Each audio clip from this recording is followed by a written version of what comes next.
Hola Sudacalandia y muchas otras periferias. Somos Nico Martínez y Omar Beretta con la participación esencial de Miguel Buendía y juntos hacemos este podcast para el colectivo Cuarto Mundo. Hoy estamos directamente en nuestros estudios centrales de Sevilla, seguimos participando del 8º Encuentro Cultura y Ciudadanía y vamos a tener una super charla fantástica, muy anticipada, muy pedida por la crítica, que es con Sheima Bujarsa. Hola Sheima, ¿cómo estás? Hola, muy bien. Un gusto estar con ustedes. Y para nosotros también. Bueno, Sheima es filóloga, licenciada en estudios árabes e islámicos, máster en diversidad cultural, activista decolonial, cofundadora de Afrocolectiva y especialista en feminismo. Pero dice que no le gusta la academia. A ver, ¿por dónde arrancamos? ¿Cómo es esto? Vamos con el tema de estar en la academia o afuera de la academia. ¿Cómo hacemos para poder ser activistas reconocidos? Mira, a mí me parece que la academia, para plantear propuestas que huyen de ese eurocentrismo, pues hay que empezar primero por destruir la academia y no hablar con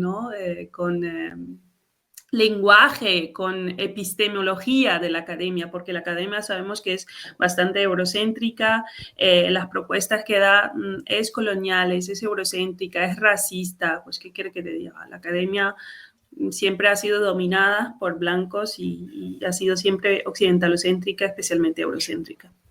Y en ese sentido, nos encanta escucharte porque una de las líneas rectoras de esta colectiva que nosotros formamos es la antropóloga argentina Rita Segato, que ella siempre invita a apartarse del saber académico, a pesar de todos sus títulos y doctorados y toda su trayectoria en la academia, justamente por eso, ¿no? Porque es colonial en sus contenidos y patriarcal en sus prácticas. Entonces, ¿cómo fugamos del eurocentrismo en Europa?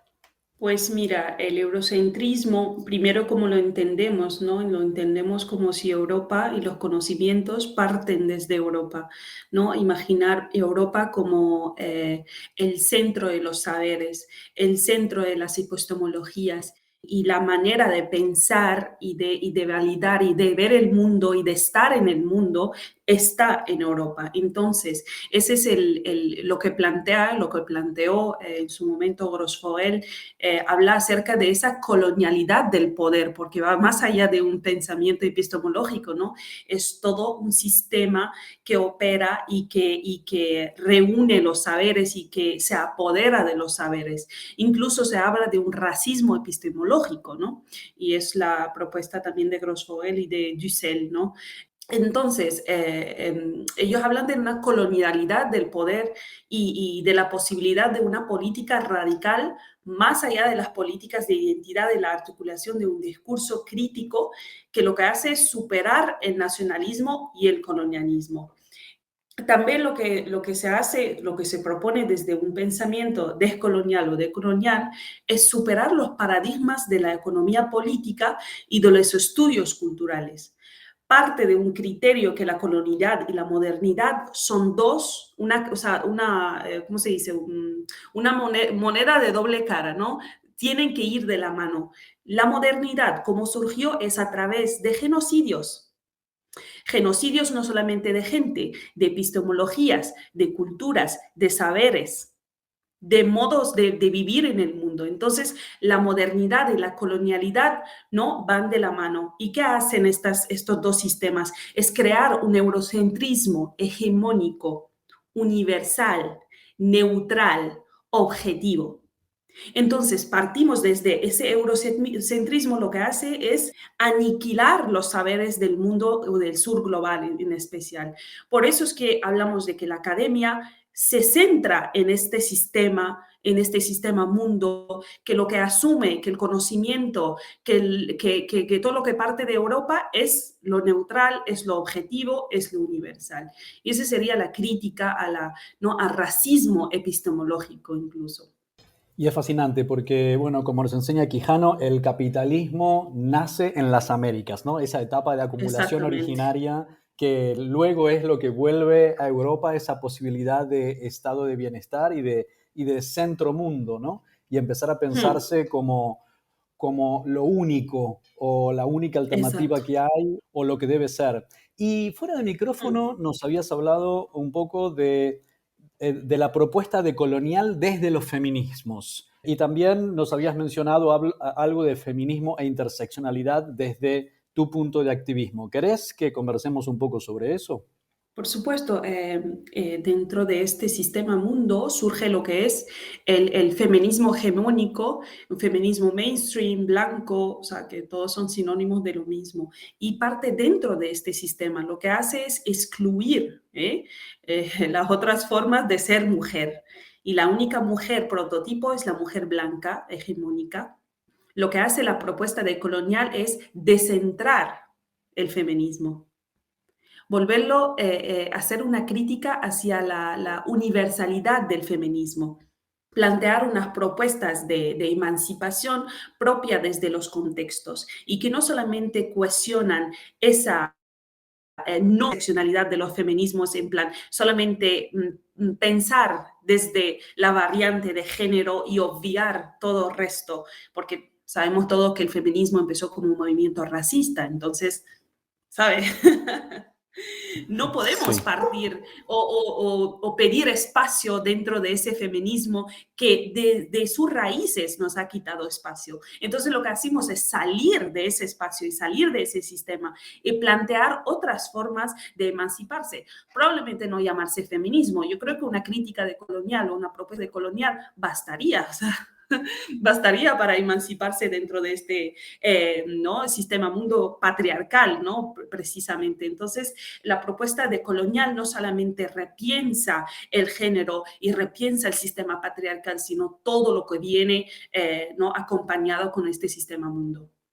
Y ahí viene un poco la trampa en la que es fácil caer cuando tratamos de hacer nuestros activismos desde nuestros pequeños centros de opresión y la importancia de que trabajemos en forma interseccional, porque si no es muy fácil atomizarnos, ¿no? Nosotros como Claro. colectiva empezamos abordando temas prioritariamente LGBT, pero luego, gracias al feminismo y gracias a los aspectos de interseccionalidad, entendimos que en realidad Sí, lo que teníamos que preocuparnos es por todos los sectores oprimidos que estamos luchando contra este sistema hegemónico que se pretende único, ya sea como modelo heterosexual, ya sea como cuerpos que son aceptables y cuerpos que son terroristas, exactamente. en todo ese sentido, ¿no? ¿Cuánta Y apertura hay hacia esta interseccionalidad y esa transversalidad dentro de las diásporas en España o en Europa?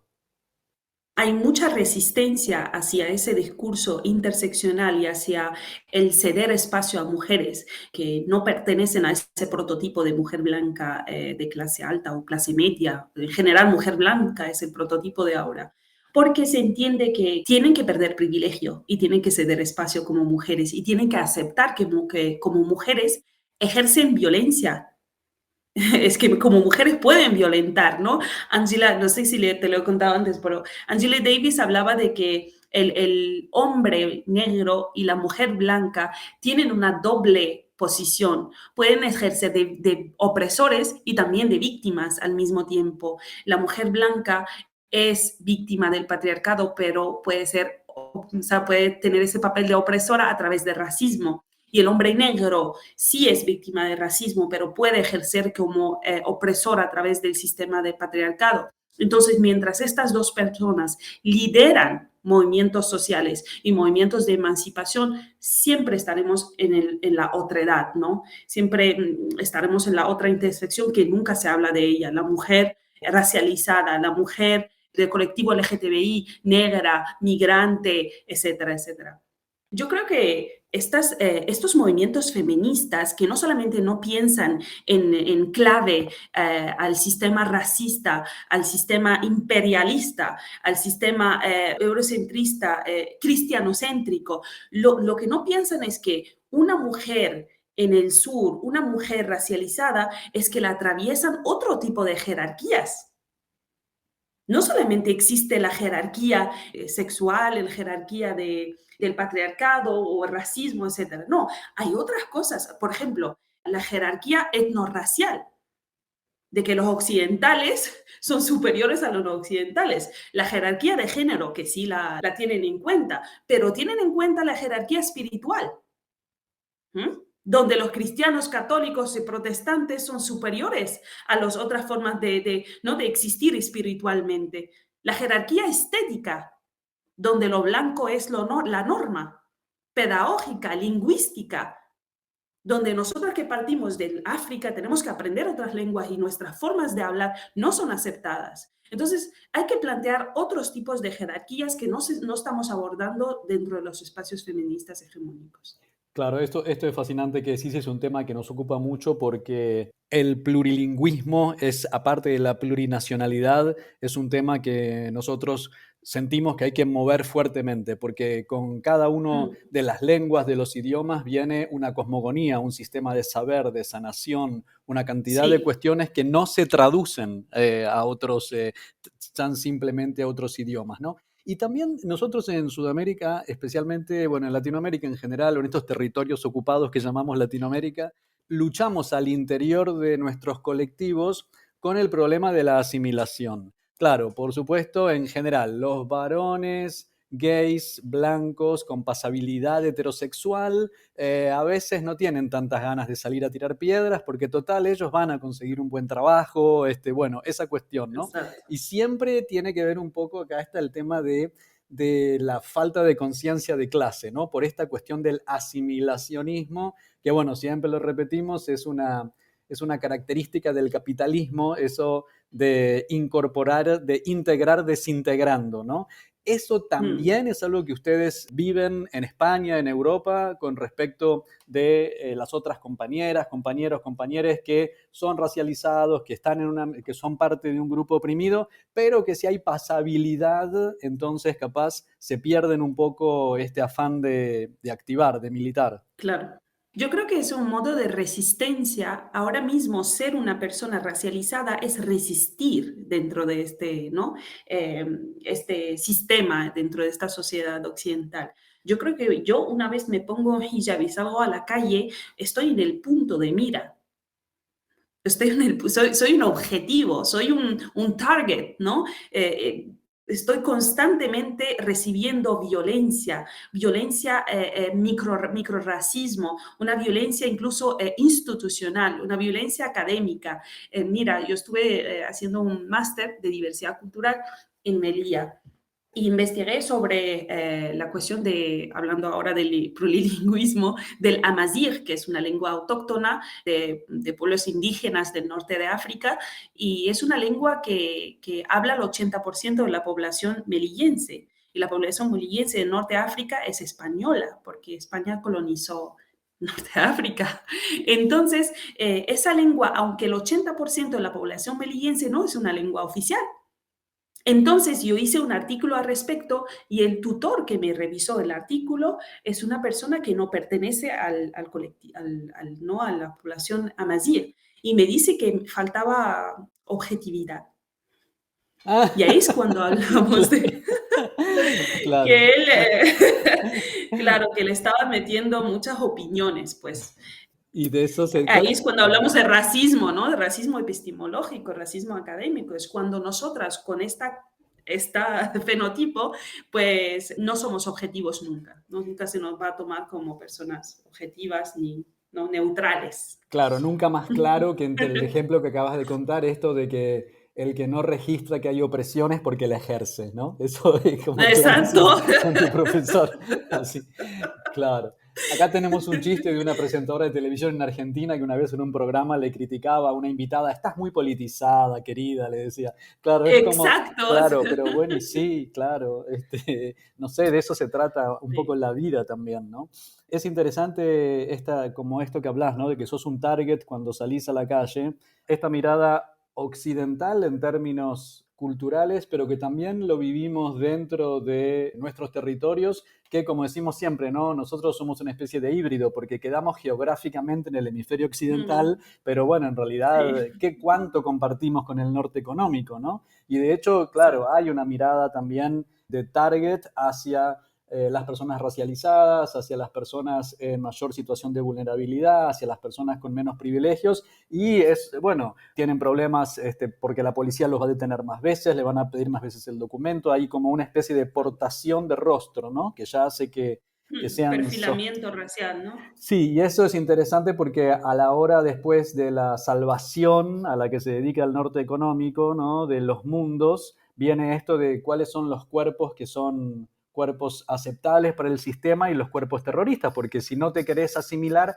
y esto es algo muy interesante en el origen de lo queer, ¿no? Que justamente se trataba de incomodar, se trataba de hacer, no de asimilarse al sistema, sino de conmover al sistema, que el sistema Claro. sienta repugnancia e incomodidad, ¿no? Yo diría que hay que hacer un desenganche epistemológico y pensar con otras miradas. Yo lo llamo correr el velo occidental, porque siempre se habla del velo islámico. ¿Y qué pasa con el velo occidental? Que es todavía más machista, más patriarcal, más sexista, más opresivo que el velo islámico realmente, porque si vivimos en un país occidental, no hay esa carga institucional que, por ejemplo, puede haber en Afganistán, porque en Arabia Saudí no está. Pero aquí la vivimos. El Tribunal de Justicia acaba de sacar hace 2 meses de que las empresas privadas pueden prohibir el velo. ¿Esto qué quiere? ¿En qué se traduce esto? Es una marginalización de las mujeres, es decir, es una violencia machista patriarcal y es institucional. A mí me parece el sistema, ¿no? Cómo se ejerce violencia hacia las mujeres musulmanas en Occidente es peor. Y nadie le está poniendo atención y nadie está poniendo esto en el centro del debate sobre ¿no? el patriarcado, porque esto es patriarcado y hablamos de islamofobia de género, ¿no? Porque la islamofobia atraviesa principalmente a las mujeres. Entonces, en vez de ir a revisar políticas en Medio Oriente, ¿por qué no las revisamos aquí? Y con el mismo ¿no? criterio que lo hacemos en Medio Oriente, porque tenemos un velo occidental, porque interpretamos Occidente como la norma. Claro, que nos impide, que impide registrar la efectiva opresión que se está haciendo en casa Exactamente. cuando se quiere ir a mirar solamente la opresión percibida que existe Mm. en otras partes del mundo, ¿no? Y antes de que pasemos a islamofobia, que es un gran tema que tenemos todavía por desarrollar, estamos a días de que comienza el Mundial de Qatar. ¿Qué nos podés contar? Que vimos que hiciste un vídeo recientemente sobre esto.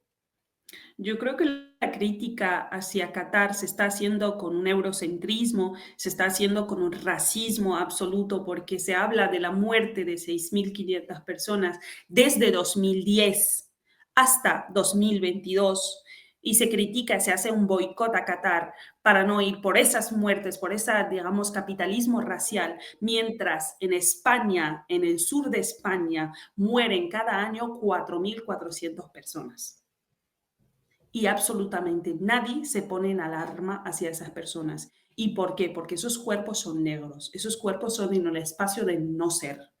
Así que otra vez más voy a hacer alusión al velo occidental, que lo que hace es un binarismo orientalista, es plantear un oriente todavía más terrible, donde se vulnera todo tipo de derechos humanos, mientras aquí no se critica absolutamente nada de esos vulneración de derechos humanos y que es todavía más violenta, pero absolutamente nadie lo cuestiona y lo pone sobre la mesa. Mientras vamos a boicotear todos de una forma violenta a Qatar, que es un país que acaba de nacer en el siglo XX después de una colonización, mientras aquí desde 500 años se está vulnerando derechos humanos libremente, ¿no? En toda Europa. Entonces me parece bastante hipócrita.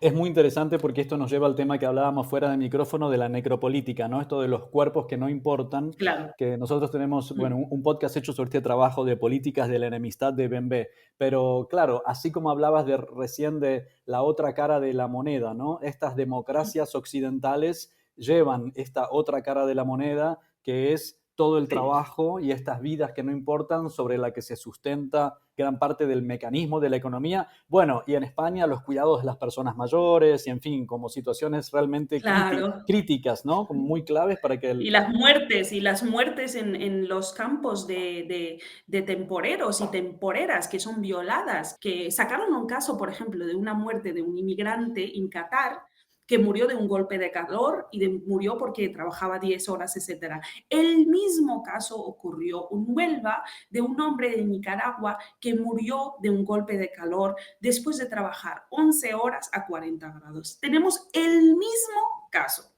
Y se saca el caso de Qatar para boicotear el Mundial. Otra vez más, bochornoso e hipócrita, por supuesto. Una vez más, esa colonialidad del poder, ¿no? Yo voy a decir algo que ya me pidieron que no lo diga más, esto lo digo fuera de micrófono, pero yo digo siempre que toda la lista de motivos por los cuales el gobierno de Bush bombardeó a Irak servirían para bombardear el Vaticano, porque eran como todas las mismas razones, ¿viste? Que es verticalista. No solamente el que Vaticano, no sino toda Europa, ¿no? Sí, pero y que es verticalista, que no hay democracia, que no hay una efectiva representación, que no hay un lugar para las mujeres, que el poder ejecutivo machismo, no es independiente, LGTB-fobia, LGTB-fobia, que el Banco Central, nepotismo, qué sé yo, es si vos agarras todos los motivos de Irak, bueno, dale, ahora bombardeamos el Vaticano, porque bueno, con respeto de los cultos de todas y todes, ¿no? Pero bueno, con toda la intromisión que hace el Vaticano en nuestros países. Por ejemplo, en el Islam hay mucha crítica hacia la unión del Islam en el Estado, ¿no? Y se defiende un Estado laico, ¿no? Y que la religión pertenezca al ámbito privado, que es lo más normal y natural, claro, que la espiritualidad y mira, Túnez es el ejemplo donde se aplicó eso. Túnez es el ejemplo de cómo se puede vivir un Islam espiritual. Bueno, vuelvo a hablar sobre la islamofobia, ¿sí? La islamofobia la interpretamos como una manifestación de racismo. Es una cuestión de racista, ¿no? Porque racismo no lo interpretamos únicamente a superioridad racial, que tiene que ver con una dominación histórica, racial, etcétera, etcétera, sino que Ramón Grossfogel habla del racismo como un discurso que cambia según la época y según el contexto, ¿no? Entonces opera de forma diferente según el contexto y la época. Y la islamofobia opera generalmente y exclusivamente a veces sobre las mujeres porque son las únicas que son visiblemente musulmanas, porque llevan un peso sobre ella que es el hijab o el pañuelo. Entonces no podemos hablar de islamofobia sin género. Nuestros cuerpos están atravesados por ese racismo, además de otros sistemas que he hablado, el machismo, etcétera, etcétera, ¿no? Incluso hablamos de islamofobia de género, como un tipo de islamofobia. Pero luego Shirin Adelbi, en su libro La cárcel del feminismo, una cárcel epistemológico existencial, ¿no? Ella en su libro hace una gran crítica decolonial al eurocentrismo, a la colonialidad del saber y del ser, hace una crítica al feminismo hegemónico, que es una manifestación de esa colonialidad y esa trilogía que es capitalismo, modernidad, colonialismo, modernidad, etcétera, etcétera. Ella habla de la islamofobia como un dispositivo de poder colonial y es triplemente generalizada en el sentido de quién la genera, que son las instituciones del sistema mundo moderno colonial, occidentalocéntrico, etcétera, cómo se genera, a través de qué, y es el objeto colonial, que es la mujer musulmana con hijab. Y sobre quién tiene mayor incidencia, las mujeres musulmanas con hijab. Y el Observatorio de Islamofobia hizo como un artículo sobre la islamofobia, dando datos, etcétera, etcétera. Y el 89% de los casos de islamofobia la han sufrido mujeres. Entonces estamos hablando de unos números pues, que atraviesan a veces única y exclusivamente a las mujeres musulmanas con hijab. Hablamos de la mujer en Francia hace 2 semanas que murió por su hijab. Una mujer de 49 años que iba a su trabajo como mujer empleada del hogar y un tipo la agarró del hijab y la apuñaló. Entonces estamos hablando de un tipo de racismo que mata, que atraviesa a mujeres, incluso debemos abordarlo desde los feminismos y está claro de que desde los feminismos no se aborda la cuestión de la islamofobia. Esto lo podemos relacionar quizás con este concepto del velo occidental del que hablábamos fuera del micrófono con vos. Sí, por supuesto, la mujer occidental tiene un velo porque ese velo le hace homogeneizar el Islam.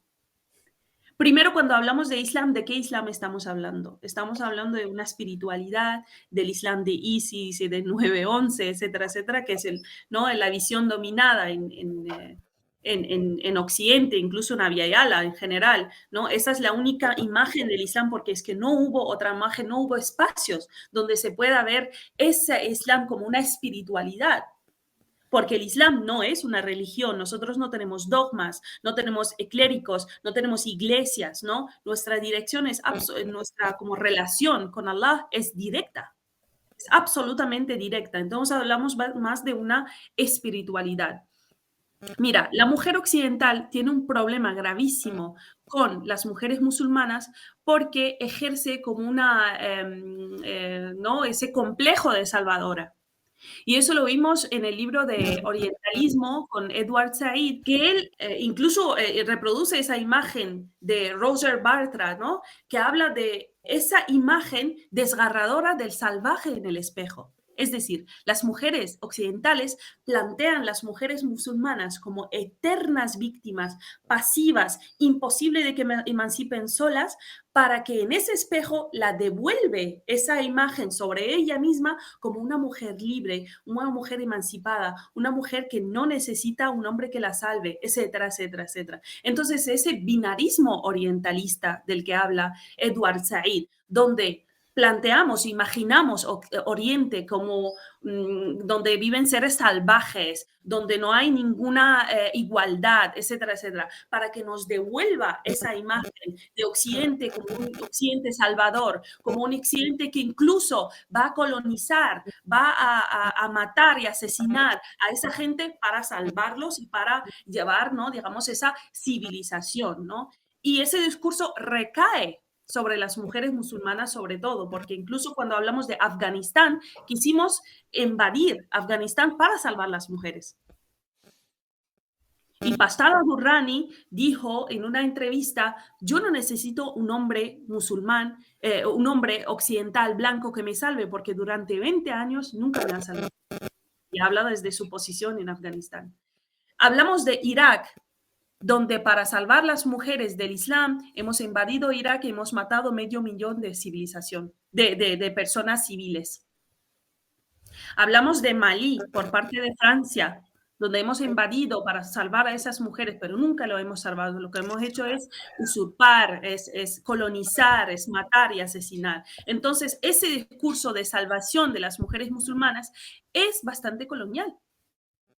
Es un discurso que engaña, o sea, un discurso que encierra a esas mujeres en una posición donde no pueden ser agentes activas, ¿no? Y ese es el velo occidental del que hablamos, un velo que homogeneiza el Islam, homogeneiza a las mujeres musulmanas, nos da una imagen desde una perspectiva etnocéntrica, una perspectiva occidental, para que Occidente sea ese agente de cambio, para que las propuestas vengan de Occidente, ¿no? Incluso desde Abya Yala, cuando fui a Colombia, mucha gente cuando hablan del Islam, hablan del árabe y hablan de Oriente Medio. Y os digo un dato, solamente el 20% de la población musulmana es árabe. El 80% no es árabe. Entonces, con eso rompemos con esa idea de que el árabe es el musulmán, ¿no? Es bien extraordinario los cruces que podemos tejer con la situación cultural en estos territorios de Sudamérica, Centroamérica ocupados. Una gran colaboradora nuestra, que es una activista trans serrana peruana, que es Anthony FDS, La Polilla de Lima, nos dice, bueno, como activista indígena, nos dice que no me vengan ahora a vender el libro de Monique Wittig de que la heterosexualidad es una cuestión política, cuando mis ancestras ya eran pansexuales poliamorosas hace más de 500 años, antes de que vinieran tus sacerdotes a poner su cruz arriba de mi apu y condenaran todo eso. me condenaran al binarismo y a la heterosexualidad, y ahora que encima le voy a pagar a los franceses o a los europeos para comprar su libro carísimo para que me enseñen a que no hace más falta que siga siendo heterosexual en forma normada. Claro, es esa doble viaje del colonialismo y después venir a venderte las recetas para salir de ella, pero oprimiéndote. ¿Cuáles fueron los dichos de este comisario europeo estos días del jardín y la jungla? de Burrell. Bueno, no, algo así como que, bueno, que Europa era el jardín, ¿no? Y el resto es una jungla, ¿no? Como si diciendo, Mira, os voy a decir como exactamente porque lo el resto acabo es de el gran decir. desastre y este es el único vergel en el que tiene sentido y el resto es barbarie. Sobre este tema de que te has hecho, de que no has podido evitar soltar una sonrisa, Shaima, ¿qué nos quieres No, porque comentar? es que ayer mismo hice un post al respecto, ¿no? Era el discurso de Josep Borrell, que es el vicepresidente de la Comisión Europea, ¿no? Y el alto representante de la Unión Europea para Asuntos Exteriores, es decir, estamos hablando de un alto cargo de la Unión Europea del mundo, digamos, ¿no? Y dice, sí, Europa es un jardín, hemos construido un jardín, todo funciona. Es la mejor combinación de libertad política, prosperidad económica y cohesión social que el ser humano ha sido capaz de construir. El resto del mundo es una jungla y la jungla podía invadir el jardín y los jardineros deben encargarse de eso. Los europeos deben estar más comprometidos con el resto del mundo o si no, el resto del mundo nos invadirá. O sea, un discurso de absoluta colonialidad, racismo, supremacía blanca, nos devuelve todas esas traumas de colonialismo que solamente hablamos de países de África, acaban de estar ¿no? independizados en los 60, en los 80, en los 90, si hablamos de Argelia, etcétera, etcétera. Entonces, es una herida abierta que este hombre lo vuelve a revivir. Es una realidad, además. Él luego se disculpó, pero está ahí. Ese discurso responde a una realidad que se manifiesta en las fronteras, donde gente muere en esas fronteras para conservar ese bello jardín. Además, ese bello jardín se construyó gracias a la esclavitud. Con todas las semillas, obviamente, sacadas Por supuesto. de las otras partes. Bueno, y no son, pues no, amigos, no es una declaración de Felipe II en 1502, es una declaración de Josep Borrell en 2022. Y tampoco es en un meeting de la ultraderecha. Esto fue en el Congreso de Socialistas Europeos. Estamos hablando de gente de izquierda. Y que digan un discurso racista y queden impunes, pues, ¿qué te digo? El mundo está funcionando así y el que no quiere verlo, pues que, no sé, están en una ruleta donde siempre vais a ser los subalternizados, las víctimas en la otredad, estamos insertados en una otredad absoluta. Entonces, hay que repensar ese discurso y darle la importancia que hay que darle, porque no le está dando importancia a los medios de comunicación. Lo traen como una chorrada, una ocurrencia ¿no? estúpida de alguien, ¿no? No. No en base, o sea, me recuerda bastante, ¿no? a discusiones, ¿no? Con propia familia, ¿no? Cuando recién volví de Sudamérica diciéndote aquello de bueno, pero nosotros fuimos a llevar a universidades, ¿no? Nosotros Claro. fuimos Es un poco lo que tocaba de decir, ¿no? Esa jungla solo tiene salvación si llegamos los europeos con machete a dominarla de alguna manera o a salvarla a través de Claro. una intervención militar o una ONG. Tienen como diferentes... O cooperación al desarrollo, por favor. Sí, exacto. Vengo de trabajar en eso. Sé si hay más. Si acaso llámalo reparación, que tiene más sentido. ¿Cómo Sí. es cooperación al desarrollo, no? La verdad que tiene un Estamos compañero que hablando decía que por favor teníamos que cambiar la perspectiva e intentar llamarlo reparación quijotesca, ¿no? Como diciendo Claro. algo ya casi, ¿cómo decirlo?, romantizada, ¿no? Tú que te encuentras en España, en Europa, a mí me interesaría que nos contases como un ejemplo, ¿no? Y al principio hablabas de eso con Afrocolectiva. ¿Cómo ustedes se están organizando como migrantes, como africanas, para abrir las grietas en el sistema que normalmente no se lo permite?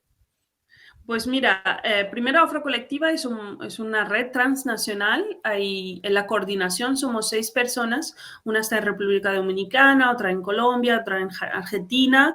Y nosotros somos 3 personas en Europa, pero en distintas ciudades. Y fíjate las gran realidades que pueden tener estas personas, ¿no? Incluso tenemos colaboradores, como 40 colaboradores, incluso miembros, etcétera, etcétera. Y tenemos casi cubriendo a Via Yala, tenemos una persona en Suiza. Entonces, cada uno trae su perspectiva acerca de las noticias y de las realidades. Es decir, no nos entrecruzamos. Por ejemplo, yo hablo del Islam. Si yo estoy ahí y una persona experta en Islam, no voy a dejar que Alejandra desde Argentina hable del Islam y ella es una cristiana o atea. ¿Sabemos? Entonces, hablamos en primera persona, hablamos desde los contextos y eso es lo que da ese, ¿no? Esa legitimidad, ¿no? El no dejar que el otro hable por mí. También es un espacio donde se respeta bastante las identidades, las diferentes disidencias, etcétera, etcétera. Y un espacio afrocentrado para personas afrodescendientes.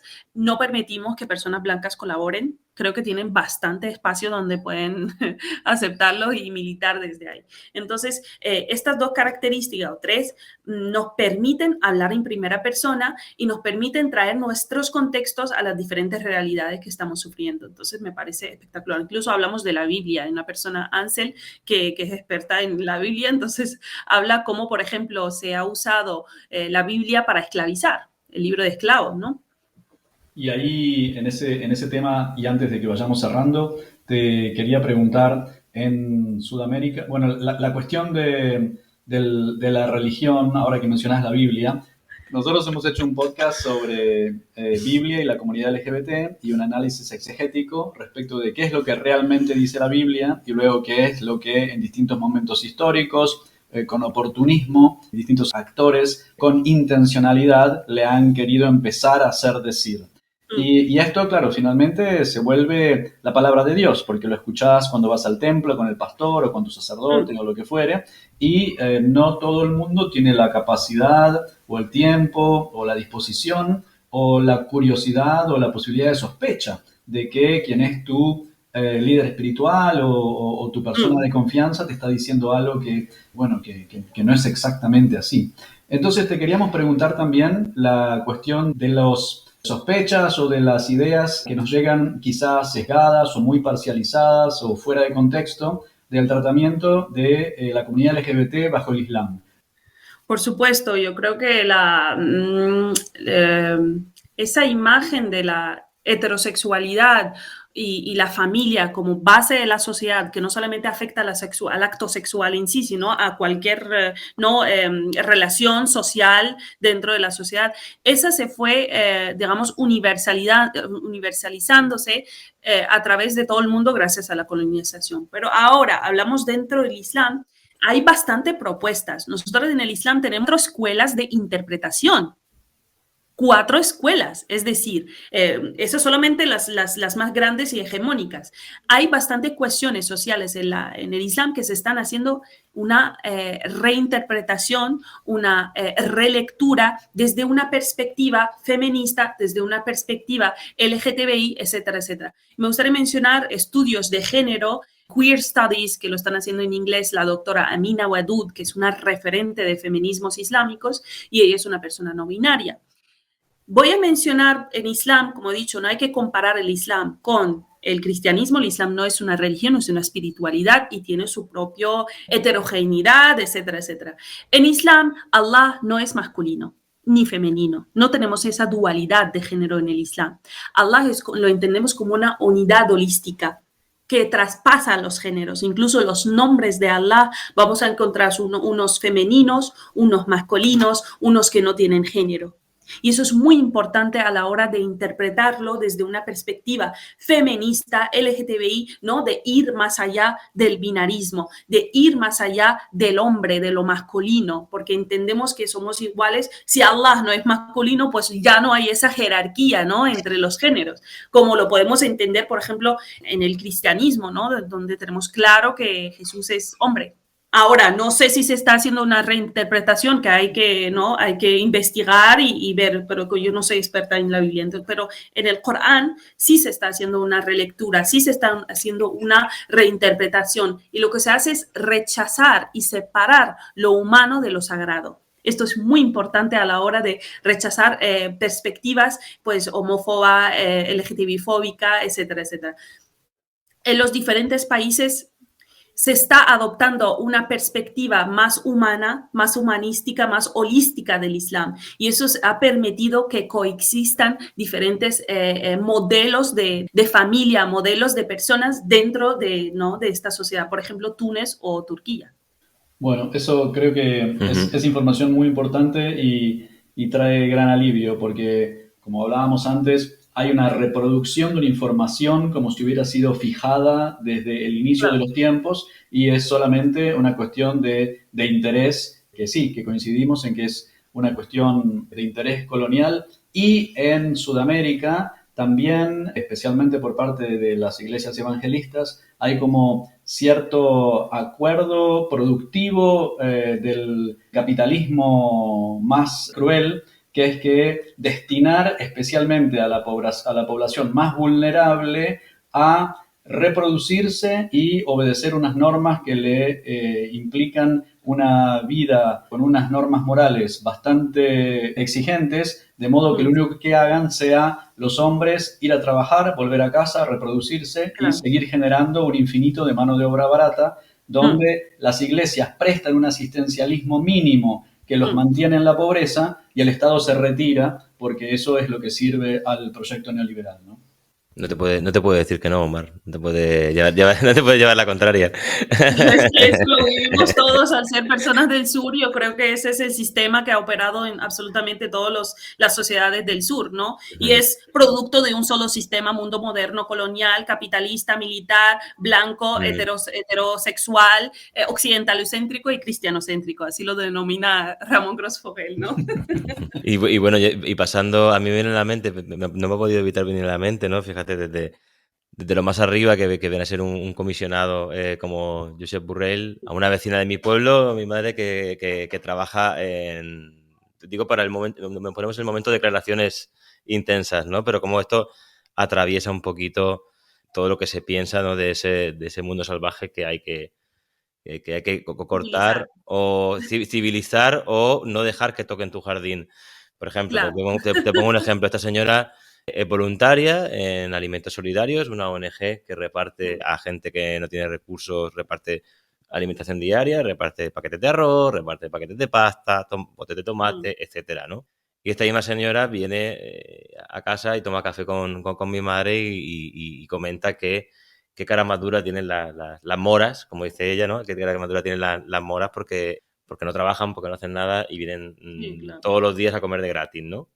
Así, ese es el asunto, ¿no? Pero bueno... ¿No será que esa mora con hijab no le permiten un trabajo, no le permiten un acceso al trabajo, no le permiten que tenga una figura propia? Porque en la ley de extranjería, cuando eres reagrupada, tú no tienes papeles propios, siempre serás reagrupada y tus papeles dependen del marido. O sea, es la ley que relega a esa mujer a esa posición. No es una cuestión libre, ¿no? Tenemos que pensar cómo reproduce esa ley, esa posición y cómo es que la ley privilegia a la mujer blanca. ¿Qué quiere que te diga? La mujer esa quiere trabajar, no la aceptan con hijab ni siquiera en la escuela. Estamos viendo noticias cada día de mujeres que no pueden acceder a la educación por llevar un hijab. Es la sociedad que relega a esas mujeres, ¿no? Hasta que no sean occidentales, hasta que no acepten esa categoría de mujer, siempre serán la otra. Y ese es el tema que hablábamos fuera de micro en estos días previos a esta grabación, que es el tema del asimilacionismo, ¿no? Es decir, tanto te empujan hacia un lugar en que si no te asimilás no vas a tener posibilidad de acceder a ciertos beneficios o a trabajo, que entonces, bueno, no podemos criticar que haya personas que decidan asimilarse, dejar de hablar el idioma de sus padres, o pasa en Argentina que hay gente que no quiere hablar en guaraní delante con su mamá en el autobús, por ejemplo, porque tienen miedo que les peguen o les griten o algo, que les vuelvan hacia su país, etc. Y entonces, bueno, estas cuestiones identitarias del asimilacionismo que hace que finalmente esa integración siempre es sesgada y tendenciosa, porque es una integración que solo integra desintegrando al otro, ¿no? Al eotre. Mira, yo cuando me puse el hijab la primera vez, cuando fui a la facultad, el profesor fue el primero que me agredió, digamos, con su palabra. Me dijo, ya te toca, delante de 40 personas que están ahí sentadas. Ya tu marido te llegó la hora, ¿no? O sea, una decisión que yo tomo por mi propia voluntad, etcétera, etcétera. Pero claro, yo me tuve que quitar ese hijab y volver a ponerlo después de un año.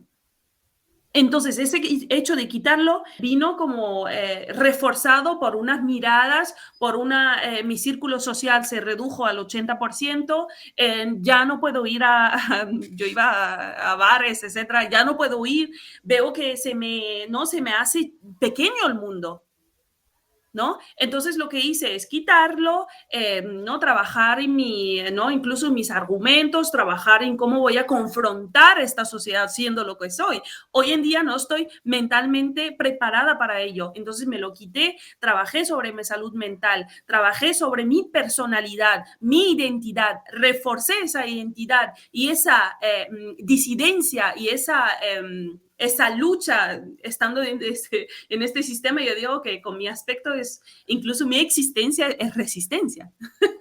Mi solo existencia, ¿no? Dentro de este sistema. Entonces, lo volví a poner. Entonces, yo no culpo a absolutamente nadie, ninguna mujer que se quite el hijab. Ninguna mujer que deje de hablar su idioma original y se asimile, porque este sistema te empuja a que te asimiles. Y si no te alineas con este sistema mundo moderno colonial, pues vivirás luchando toda tu vida. Y nadie está preparado mentalmente para vivir en una lucha constante. Shaima, desde Sudacalandia, desde estos territorios, desde las fronteras del sur, te saludamos y te mandamos un abrazo muy grande y gracias por compartir todo esto. Ojalá que sea la primera de varias series. Creo que hay esta información del sur-sur o del sur global, como lo querramos llamar. Es muy importante que estemos más en diálogo porque si no, al final, sí, toda la información o gran parte o la mayoría de la información de, por ejemplo, las mujeres musulmanas en Europa nos llega a través de prensa corporativa que está gestionada y que está diseñada en Occidente mediante los dueños de este tipo de información. Así que bueno, vamos a tejer más lazos, a estar más cerca, vamos a seguir Afrocolectiva, vamos a tratar de expandirnos, digamos, hacia eso y volvernos cada vez más interseccional, que es uno de los presupuestos de nuestra colectiva. Muchísimas gracias por tu tiempo hoy. Muchísimas gracias a ustedes. Yo creo que es importante que empecemos a dialogar entre nosotras o nosotras. El mundo nos quieren separados, nos quieren haciendo luchas no individualizadas, o luchas en el sur que son individualizadas. Incluso cuando pensamos de Abya Yala estamos reproduciendo esos estereotipos y ese sistema. Tenemos que mirarnos la cara, hablar entre nosotros. Vamos a entendernos mejor. Yo prefiero hablar con una mujer de Abya Yala que hablar con una mujer blanca. Eso está clarísimo. O sea, ese sistema siempre hemos sido el objeto de estudio, ¿no? Tenemos que incluso que empezar a cuestionar categorías occidentales, cuestionar propuestas, lógicas que se instalaron dentro de esa trilogía que es colonialismo, modernidad, capitalismo. Salgamos de eso, nos miremos la cara. Hagamos diálogos de sur a sur y nos citemos entre nosotros, porque es importante. Los trabajos académicos dejen de citar Simone de Beauvoir, o sea, citen a otras mujeres, por Dios. Entonces, muchísimas gracias por ceder el espacio, porque siempre se habla de que tenemos que darle voz a las mujeres musulmanas. Voz tenemos. Tienen que darnos espacios, es lo que. Entonces, os agradezco muchísimo el espacio y os abrazo. Los micrófonos de Cuarto Mundo siempre abiertos y como siempre vamos a colgar en todas nuestras redes, pero especialmente en Anchor.fm, donde puedes escuchar estos episodios en forma gratuita y sin registrarte. Todas las redes y los sitios de contacto, tanto de Shaima como de Afrocolectiva. Y bueno, y seguimos en contacto. Muchísimas gracias. Te mandamos un abrazo. Y muchas gracias, Shaima, por ponernos tarea para la lectura. Te pediremos también por escrito esas referencias. Les pondremos en la descripción del podcast para que todo el mundo pueda ir a esos trabajos a buscar buenas referencias.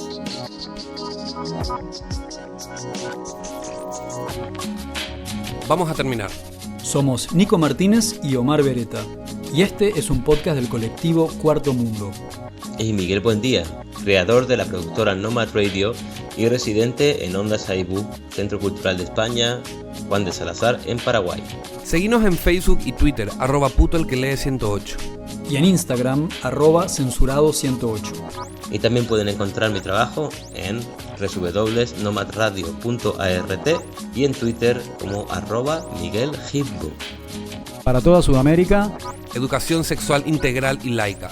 Y para todo el mundo, cuidados y ternura. hasta la próxima.